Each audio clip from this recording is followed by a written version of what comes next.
आज हम पढ़ेंगे क्लास 9 जियोग्राफी का सबसे आसान चैप्टर जो है natural vegetation and wild life यानी प्राकृतिक वनस्पति एवं वन्य जीव। अब बिना किसी देरी के करते हैं वीडियो को स्टार्ट। तो हमेशा की तरह सबसे पहले हम जानेंगे चैप्टर के नाम के बारे में। तो नेचुरल वेजिटेशन का मतलब होता है ऐसे प्राकृतिक पेड़ पौधे, घास, झाड़ियां और जड़ी बूटियां जो प्राकृतिक रूप से और क्लाइमेट की सहायता से जीवित हुई है, यानी इन्हें किसी इंसान ने नहीं लगाया है। और वाइल्ड लाइफ का मतलब होता है जंगली जानवर, यानी ऐसे प्राकृतिक पेड़ पौधे और जंगली जानवर जो बिना किसी इंसान की सहायता से जीवित है। इन्हीं के बारे में हम डीपली पढ़ेंगे और लास्ट में चैप्टर का रिकैप भी दे दिया है, इसलिए वीडियो को पूरा देखना। देखो चैप्टर के स्टार्टिंग में हमें बताया गया है कि हमारा भारत देश वर्ल्ड टॉप 12 बायोडाइवर्सिटी कंट्रीज में से एक है। और बायोडाइवर्सिटी का मतलब होता है ऐसी जगह जहां पर पेड़ पौधों में कई नई नई और ढेर सारी प्रजातियां पाई जाती है, यानी पेड़ पौधों में काफी सारी वेरिएशंस। हमारे भारत में 47,000 प्लांट्स की स्पीसीज पाई जाती है, जिससे यह वर्ल्ड की टॉप 10th नंबर पर रैंक करता है और एशिया में 4th नंबर पर रैंक करता है। भारत में फ्लावर्स की 15,000 स्पीसीज पाई जाती है, जिससे भारत वर्ल्ड के 6% फ्लावरिंग प्लांट्स का मालिक है। और इंडिया में अप्रोक्स 19,000 एनिमल स्पीसीज पाई जाती है। और नेचुरल वेजिटेशन को ही हम वर्जिन वेजिटेशन भी कहते हैं, जिसकी वजह से दोनों वर्ड का मीनिंग भी सेम होता है, जो हमने स्टार्टिंग में पढ़ा था। ऐसी वर्जिन वेजिटेशन प्लांट स्पीसीज जो भारत में ही पैदा हुई है उन्हें हम एंडेमिक और इंडिजिनस स्पीसीज भी कहते हैं। लेकिन जो प्लांट स्पीसीज इंडिया के बाहर से एक्सपोर्ट कराई गई है उन्हें हम एक्सोटिक प्लांट स्पीसीज कहते हैं। और इसको याद करने का ट्रिक भी बड़ा कैजुअल है।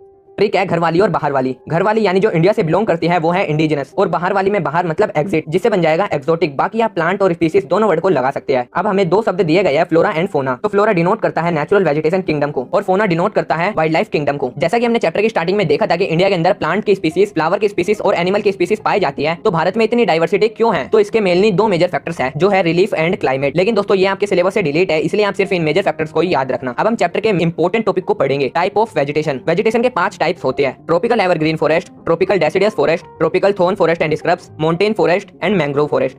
अब सबसे पहले हम ट्रॉपिकल एवरग्रीन फॉरेस्ट के बारे में पढ़ेंगे। ये फॉरेस्ट हैवी रेनफॉल एरिया जैसे वेस्टर्न घाट्स, लक्षद्वीप, अंडमान एंड निकोबार और तमिलनाडु व असम के ऊपरी इलाकों में पाए जाते हैं। इन जंगल के पेड़ों की लंबाई 60 सेंटीमीटर से ज्यादा होती है या फिर 60 सेंटीमीटर ही होती है। और जिस एरिया में ये पाए जाते हैं वहां पर लगभग 200 सेंटीमीटर रेनफॉल होती है, और वो भी सो ड्राई सीजन में। और राज की बात यह है कि ये पूरे साल हरा भरा रहता है, इसलिए इसका नाम एवरग्रीन फॉरेस्ट पड़ा। और इस फॉरेस्ट में कई प्रकार के पेड़ और जानवर पाए जाते हैं, जिन्हें आप ऐसे याद कर सकते हैं: ई से इबोंग, ई से एलिफेंट, एम से महोगनी, एम से मोंकी और वन हॉर्न राइनोसोरस। देखो हमने ट्रॉपिकल एवरग्रीन फॉरेस्ट के बारे में क्या क्या जाना। तो हमने जाना जिस एरिया में 200 सेंटीमीटर तक बारिश होती है ये जंगल वहां पर पाए जाते हैं। इनकी हाइट 60 सेंटीमीटर तक होती है। ये पूरे साल हरे भरे रहते हैं, इसलिए इनका नाम एवरग्रीन फॉरेस्ट है। और इन जंगलों में विचित्र पेड़ पौधे और विचित्र जानवर जैसे एक सींग का गैंडा भी पाया जाता है। अब हम पढ़ेंगे डेसिडियस फॉरेस्ट के बारे में। तो इंडिया के अंदर कोई सबसे ज्यादा स्प्रेड यानी फैला हुआ जंगल है तो वो है डेसिडियस फॉरेस्ट। इस फॉरेस्ट को हम मानसून फॉरेस्ट भी कहते हैं। ये जंगल उन एरियाज में पाया जाता है जहां पर 70 सेंटीमीटर से लेकर 200 सेंटीमीटर तक रेनफॉल होती है। इस जंगल के पेड़ अपनी पत्तियों को 6 से 8 हफ्तों के लिए यानी अप्रोक्स 2 महीनों के लिए पत्तियों को गिरा देते हैं। देखो जो डेसिडियस फॉरेस्ट होते हैं ये 2 टाइप्स के होते हैं: मॉइस्चर डेसिडियस फॉरेस्ट और ड्राई डेसिडियस फॉरेस्ट। जो मॉइस्चर डेसिडियस फॉरेस्ट होते हैं ये 100 सेंटीमीटर से 200 सेंटीमीटर तक की रेनफॉल वाले एरियाज में पाए जाते हैं। इसके एग्जांपल है साल, सीसम और सैंडलवुड एटसेट्रा। ये फॉरेस्ट नॉर्थ ईस्टर्न स्टेट्स और हिमालय के निचले इलाकों में देखने को मिलते हैं।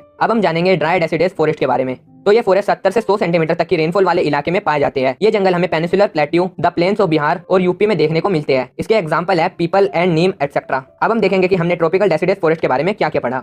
पहले हमने पढ़ा ये इंडिया में सबसे ज्यादा जगह को घेरते हैं, इन्हें हम मानसून फॉरेस्ट भी कहते हैं। ये 70 सेंटीमीटर से 200 सेंटीमीटर रेनफॉल वाले एरिया में पाए जाते हैं और ये 6 से 8 हफ्तों के लिए अपनी पत्तियों को गिरा देते हैं। ट्रॉपिकल डेसिडियस फॉरेस्ट 2 टाइप्स के होते हैं: मॉइस्चर यानी नमी वाले, ड्राई जो सूखे पड़े हैं। मॉइस्चर फॉरेस्ट 100 से 200 सेंटीमीटर रेनफॉल वाले एरिया में पाए जाते हैं और ये नॉर्थ ईस्टर्न स्टेट्स और हिमालय के निचले इलाकों में पाए जाते हैं। इसके एग्जांपल है साल, सैंडलवुड एटसेट्रा। और ड्राई फॉरेस्ट 70 सेंटीमीटर से 100 सेंटीमीटर रेनफॉल वाले एरिया में पाए जाते हैं। ये पेनिसुलर प्लेट्यू और बिहार प्लेन्स में पाए जाते हैं। इसके एग्जांपल है पीपल और नीम एटसेट्रा। अब हम पढ़ेंगे the thorn forest and scrubs के बारे में। तो ये ऐसे फॉरेस्ट होते हैं जो 70 सेंटीमीटर से कम रेनफॉल वाले एरिया में पाए जाते हैं। यह नॉर्थ वेस्टर्न पार्ट्स में पाए जाते हैं, जिसमें राजस्थान, मध्य प्रदेश, गुजरात, छत्तीसगढ़, यूपी और हरियाणा जैसे राज्य शामिल है। इसके एग्जांपल है पाल्म एंड कैक्टस एटसेट्रा। जो थॉर्न फॉरेस्ट होते हैं इनकी जड़ें जमीन में बहुत ज्यादा अंदर तक फैली होती है, जिससे ये मिट्टी की नमी को एब्जॉर्ब कर सके, क्योंकि ये कम वर्षा वाले एरिया में होते हैं। इनकी टहनियां सूखी होती है और पत्तियां मोटी होती है, जिससे ये पेड़ पानी को स्टोर कर रख सके और इवेपोरेशन भी ज्यादा ना हो। अब हम देखेंगे कि the thorn forest and scrubs के बारे में हमने क्या क्या पढ़ा। पहले हमने पढ़ा ये 70 सेंटीमीटर से कम रेनफॉल वाले एरिया में पाए जाते हैं। ये नॉर्थ वेस्टर्न एरियाज में पाए जाते हैं। इसके एग्जांपल है पाल्म एंड कैक्टस एटसेट्रा। इन पेड़ों की जड़ें बहुत गहरी होती है, इनकी टहनियां सूखी होती है और पत्तियां मोटी व छोटी होती है ताकि पानी स्टोर हो और इवेपोरेशन ज्यादा ना हो।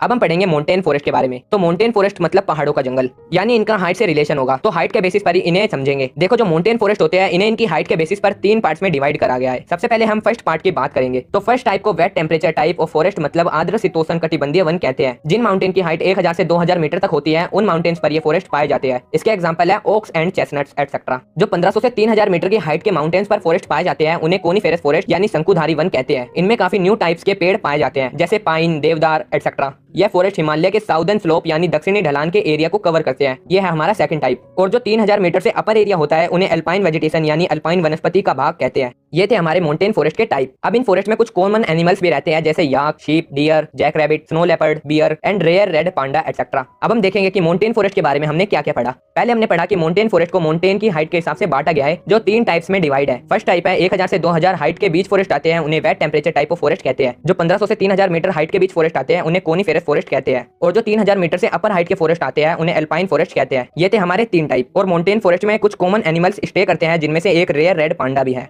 अब हम फॉरेस्ट के लास्ट टाइप के बारे में पढ़ेंगे जो है मैंग्रोव फॉरेस्ट। देखो ये ऐसे जंगल होते हैं जो कोस्टल एरियाज में पाए जाते हैं और इनका यहाँ होने का मेन रीजन है टाइड्स। इन फॉरेस्ट में पेड़ों की जड़ें हमेशा पानी में डूबी हुई होती है। ये forest the Mahanadi, deltas of Ganga, Krishna और गोदावरी के एरिया में पाए